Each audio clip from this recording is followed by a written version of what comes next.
तो भाई आपको सारी चीज़ों की डाउट मैं हमेशा क्लियर कर रहा हूँ भाई, तो आप भी थोड़ा सपोर्ट को दिखाओ भाई। वीडियो लाइक करो, सब्सक्राइब करो भाई। तो कर दे भाई वीडियो शुरू।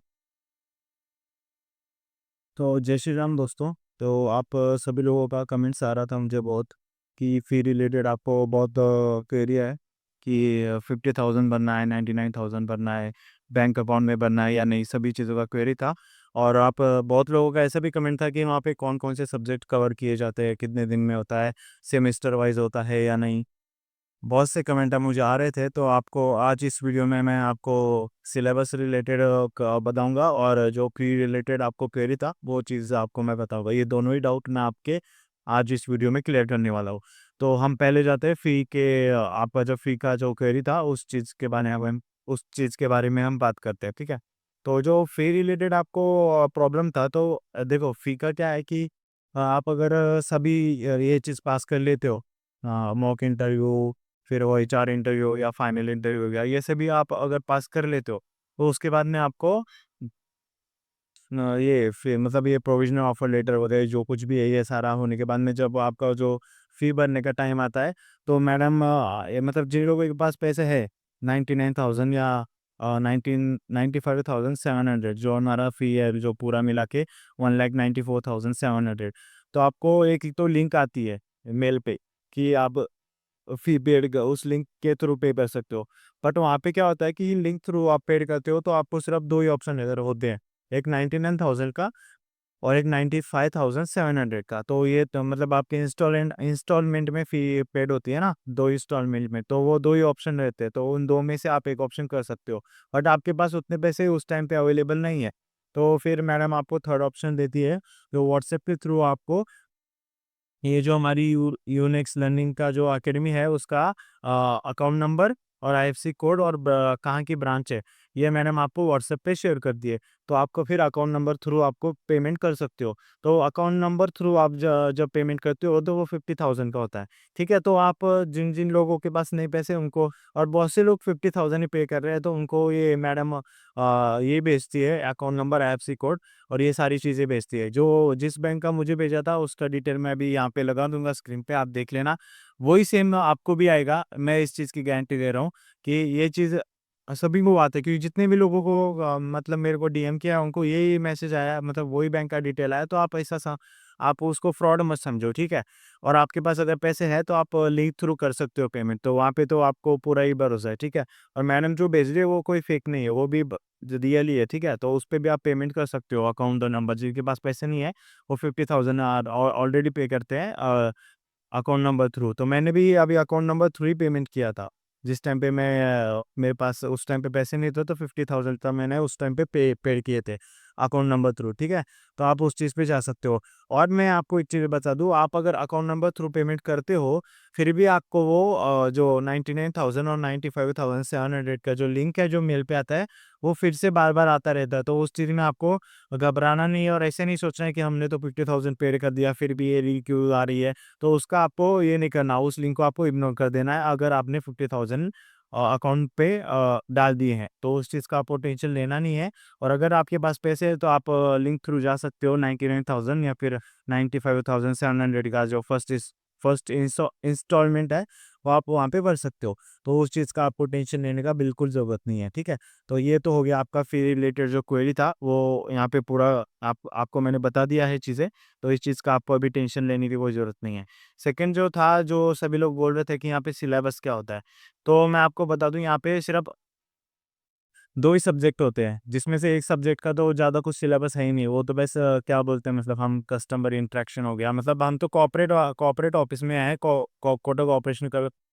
कोटक ऑपरेशन का जो प्रोग्राम है, इसका सभी को कॉर्पोरेट ऑफिस में जॉब मिलेगा। बट फिर भी हमें मतलब एज हम अब बैंकर है अभी, तो हमें ये चीज़ें सीखना ज़रूरी होता है। तो उसमें पहला सब्जेक्ट तो मैं आपको बता दूं कि बैंकिंग का ही है, मतलब पूरा बैंक का डिटेल होता है उसके अंदर, ठीक है। मतलब पूरा बैंक, मतलब जितना भी स्टडी है, मतलब जो भी प्रोडक्ट्स हो गए बैंक के, या फिर बैंक में कौन सी चीज़ें होती है, कुछ केस है, जो कुछ ऐसी केस आ जाती है कि जो और उसको कैसे हैंडल करें, ये सभी चीज़ें होती हैं। मैं आपको टॉपिक के नाम अभी पढ़ के बताऊँगा, और डिस्क्रिप्शन में भी मैं सारे टॉपिक के नाम आपको दे दूँगा, ठीक है? तो उससे आप देख लेना, और सारी पढ़ाई हमारी अ ऐप पे होती है, यहाँ पे लूमेन ऐप होता है, तो उस ऐप पे हमारा पूरा पढ़ाई होता है। उसमें हमारे ये टेक्स्ट बुक आते हैं, मतलब टेक्स्ट बुक ये पीडीएफ फॉर्मेट में रहते हैं वहाँ पे, प्रेजेंटेशन वाले, पावर पॉइंट के प्रेजेंटेशन के फॉर्मेट में, ठीक है। तो उस थ्रू हमारा पूरा पढ़ाई होता है, टेक्स्ट बुक यहाँ पे नहीं होती, ये पूरा ऐप थ्रू ही चलता है जो पढ़ाई है। और बाकी नोटबुक्स वगैरह हम नोट्स उसमें ही लिखते हैं, ठीक है। और एक चीज़ बता दूँ, और आपको यहाँ पे टैब भी नहीं मिलने वाला है, और यहाँ का जो ऑपरेशनल के लिए वहाँ वहाँ पे ट्रेस भी नहीं, क्योंकि शॉर्ट टर्म जो कोर्स होते हैं उनके लिए ट्रेस नहीं होता। और टैब जो है वो नेक्स्ट जेन के लिए होता है, क्योंकि उनका बड़ा कोर्स होता है और उनको बाहर जा जाके विजिट करके ये सारी प्रोसेस करनी होती है, इसलिए उनको टैब दिया जाता है। हमारा तो सीधा बैंक के अंदर ही रहेगा, तो मतलब कॉर्पोरेट ऑफिस के अंदर, तो वहाँ पे हमें डेस्कटॉप भी मिल जाएगा, ठीक है। तो वैसा वो ये रिलेटेड ही है, ठीक है। तो यहाँ पे टैब नहीं मिलता आपको, यहाँ पे ड्रेस भी नहीं मिलते, मतलब जैसे नेक्स्ट जेन वालों को टी शर्ट मिलता है, यहाँ पे ऑपरेशनल के लिए टी शर्ट वगैरह कुछ नहीं है। तो इस चीज़ का भी आप ध्यान रखो, ठीक है। और बाकी अब हम जाते हैं टॉपिक वाइज। हाँ, तो पहला तो मैंने आपको बता दिया, पहला जो सब्जेक्ट है वो बैंक ही रिलेटेड है, पूरा पूरा उसमें बैंकिंग का बताया गया है। और सेकंड है इंग्लिश, जो कम्युनिकेशन स्किल सिखाते हैं, ठीक है। तो कम्युनिकेशन स्किल्स मतलब किसी से कैसे इंटरेक्शन करे, कैसे बोले, ये चीज़ें सिखाते हैं। उसमें ईमेल राइटिंग वगैरह होता है, तो वो कुछ इतना में इम्पोर्टेंट है, मतलब इम्पोर्टेंट है, बट वो कुछ ज़्यादा बड़ा नहीं है, वो छोटा सा थोड़ा थोड़ा ही सिखाते हैं। प्रेजेंटेशन हर रोज़ उसका एक्टिविटी होता है, कभी को एक्सप्लेनेशन दो, मतलब खुद के एक्सटेम्पोरेरी नाम का एक ये होता है कि स्टेज पे जाके कुछ भी मतलब बोलना होता है, ठीक है। और प्रेजेंटेशन करने को होता है, हर रोज़ को अलग-अलग प्रेजेंटेशन, अलग-अलग ग्रुप बनाते हैं, अलग-अलग टीम बनाते हैं, उस थ्रू हमें सारी चीज़ें करनी होती है। ये तो हो गया इंग्लिश सब्जेक्ट का। इसमें कुछ ज़्यादा टॉपिक है नहीं, मतलब टॉपिक वाइज़ नहीं चलता, ये सारा पूरा सर के हिसाब से लेते हैं, ठीक है। और बाकी बैंकिंग का जो है उसमें मैं आपको टॉपिक बता देता हूँ स्टेप बाय स्टेप, जितने हुए उतने मैं ऐसे पढ़ के बता दूँगा, और जो नहीं हुए मैं वो आपको डिस्क्रिप्शन में पूरे लिख के दे दूँगा टॉपिक, तो वहाँ से आप देख लेना, ठीक है। तो आपका ये भी पूरा क्लियर हो जाएगा। तो पहला हमारा ये पूरा ऐप पे ही चलता है, और ये टैब जो है ये मेरा दोस्त का है, तो यहाँ पे टैब तो मिलता है नहीं, ठीक है। तो इस चीज़ का आप ध्यान रखिए। तो मैं अभी आपको लेसन बता दे रहा हूँ। तो पहला लेसन है बेसिक ऑफ बैंकिंग्स, ठीक है। तो इसके अंदर आते हैं हमारा 1.1, 1.2 ऐसे करके होता है। तो उसमें 1.1 है इवैल्यूएशन ऑफ मनी, ठीक है। और इवैल्यूएशन ऑफ मनी मतलब मनी सबसे पहले क्या था, बार डर था, फिर क्या कैसे कन्वर्ट हुआ, वो सारी चीज़ें। द इवोल्यूशन ऑफ बैंकिंग की पहला कौन सा बैंक इंडिया में एस्टेब्लिश हुआ था, कौन से ईयर में हुआ था, वो चीज़ें। रोल ऑफ बैंक्स मतलब बैंक का या क्या रोल है इकोनॉमी में। और फिर है वो overview of Indian financial system, तो इस चीज़ का है। उसके बाद में type of customer, like individual and non individual customers, ठीक है। तो इस चीज़ के बारे में। फिर 1.5 introduction of retail banking, asset and liabilities को, जो कॉमर्स फील्ड से आ रहे हैं उन लोगों को तो ये सारी चीज़ें आदि बताई होगी, क्योंकि मतलब 60% तो पता ही होगा, क्योंकि ये सारी चीज़ें हमारे कॉमर्स में होती थी, ठीक है। और फिर 1.7 है निगोशिएबल इंस्ट्रूमेंट एक्ट, ठीक है। तो वो एक है। उसके बाद में right of obligation of a banker, ठीक है। तो ये हो गया फर्स्ट लेसन का। अब सेकंड लेसन में है केवाईसी और एएमएल। एएमएल मतलब एंटी मनी लॉन्ड्रिंग, जो भी मनी लॉन्ड्रिंग का होता है वो सारे मतलब एक्ट, सेक्शन वगैरह जो कुछ होता है, किसी सेक्शन के हिसाब से क्या क्या कुछ होता है, सभी चीज़ें आपको इसमें कवर होती है। और केवाईसी तो आपको पता ही होगा, नो योर कस्टमर, उसके पूरे स्टेप बाय स्टेप प्रोसेस आपको बताते हैं यहाँ पे। उसके बाद में एनहांस ड्यू डिलिजेंस मतलब इसमें होता है, वो आपको यहाँ पे आने के बाद में बता देंगे। और बाकी जिन लोगों को पता है वो पता है, बाकी जिनको नहीं पता और उनको ज़रूरत है देखने की, तो आप यूट्यूब वगैरह पे सर्च कर लेना, सभी आजकल सारा कंटेंट मिलता है। और उसके बाद में ब्रांच रिपोर्ट, तो उसमें भी एक टॉपिक है। उसके बाद में ऑडिट एंड कंप्लायंसेस, ठीक है। तो ऑडिट का भी ये सब्जेक्ट पूरा पढ़ाया जाता है कि क्या है, इंटरनल ऑडिट भी का भी पूरा है इसमें, मतलब इंटरनल ऑडिटर का क्या काम होता है, सभी चीज़ें समझाया जाता है।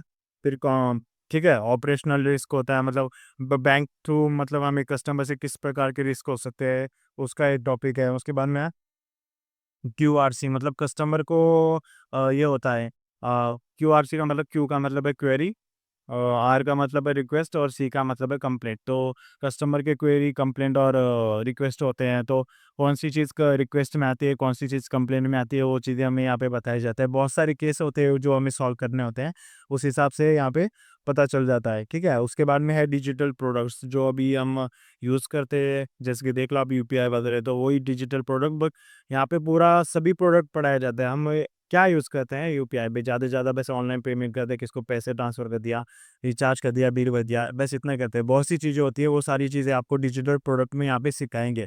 कोटक महिंद्रा बैंक की जो ऑफ़िशियल वेबसाइट है, उसके थ्रू आपको सभी चीज़ों का सिखाएँगे यहाँ पे। फिर होता है ओवरव्यू, होता है कस्टमर इंटरैक्शन। हाँ, ये देखो अभी कस्टमर इंटरैक्शन है, ये इंग्लिश का सब्जेक्ट है ना। उसके बाद में हो गया आईटी और सिस्टम। अभी ये सब्जेक्ट मतलब ये टॉपिक हुआ नहीं है, तो इसके बारे में मेरे को पता नहीं है। और फिर लास्ट टॉपिक है प्रोसेस। बस अब ये बस इतने ही टॉपिक है। और प्रोसेस के अंदर टॉपिक्स मैं बताता हूँ one by one. Clearing process है, कैश मैनेजमेंट सर्विस है, मतलब सीएमएस हो गया, डिजिटल पेमेंट ऑपरेशंस। उसके बाद में ट्रेड फाइनेंस बिजनेस, ये थोड़ा इंपॉर्टेंट पार्ट बन जाता है ट्रेड फाइनेंस वाला, ठीक है। उसके बाद में रिटेल एसेट ऑपरेशन हो गया, और होलसेल एंड कमर्शियल ऑपरेशन हो गया। ये सारी चीज़ें आपको लास्ट में हमें बताई जाती है, लास्ट का टॉपिक है, ठीक है। तो इतना सब कुछ है टॉपिक ये पूरे सब्जेक्ट के अंदर। बस यही सब्जेक्ट रहता है आपको 45 डे के लिए। और एग्ज़ाम का भी मुझे कुछ ज़्यादा पता नहीं है। सर लोग बता रहे हैं कि होगा, मतलब वो हमारे लर्निंग बेस पे ये होता है थोड़ा-सा, बट अभी वो कंफर्म नहीं है। वो जिस दिन हमारा एग्ज़ाम हो जाएगा या फिर कंफर्म हो जाएगा, उसी दिन मैं आपको ये चीज़ बताऊँगा, क्योंकि पहले बताने से फिर आपको लगेगा, झूठ लगेगा फिर सारा कंटेंट, ठीक है। तो ये सारी चीज़ें हैं। और बाकी किसको कुछ डाउट हो तो भाई पूछ लो भाई, कमेंट में पूछ लो। और कमेंट पे, अगर कमेंट में क्या होता है, कभी-कभी भाई बहुत सारे कमेंट आ जाते हैं, तो वो दिखता नहीं है, तो आप इंस्टाग्राम पे डीएम भी कर सकते हो। तो आप इंस्टाग्राम पे डीएम कर दो। सारी चीज़ें मैं देखते रहता हूँ। हर चीज़ से, हर जितने भी आपके डाउट हो गए, सभी का मैं डाउट का परफेक्ट सॉल्यूशन दूँगा भाई। क्योंकि मुझे पता है कि मतलब मुझे सभी चीज़ों का डाउट, बहुत चीज़ों का डाउट था, वो मुझे आंसर मिला नहीं, तो ऐसे बहुत से लोग हैं जिनको मिलता नहीं, इसलिए मैं आपके लिए ये वीडियो बनाते रहता हूँ। तो आप भी सपोर्ट कीजिए, लाइक कीजिए, सब्सक्राइब कीजिए। आपको मैं सारे डाउट क्लियर करता रहूँगा और भी वीडियो बनाता रहूँगा, ठीक है? तो मिलते हैं भाई अभी किसी और वीडियो में।